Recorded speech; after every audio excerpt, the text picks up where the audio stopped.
ফ্রিতে থাকে তাহলে অবশ্যই আপনাকে একজন আর্থ্রোস্কোপিক সার্জন দ্বারা আপনার সার্জারি করাতে হবে।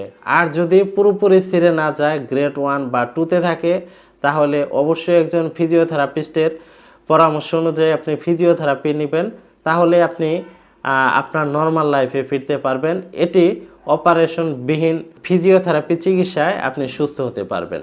যারা খেলাধুলা বা অ্যাক্সিডেন্টের কারণে হাঁটুতে আঘাত পান, আঘাত পেলে আপনার একটি বিষয় মনে রাখতে হবে যে আপনার হাঁটুর ভিতরে কোনো ধরনের লিগামেন্ট ইনজুরি হয়েছে কিনা। এজন্য একজন ডাক্তারের কাছে যাবেন অথবা একজন ফিজিওথেরাপিস্টের কাছেও আপনারা যেতে পারেন।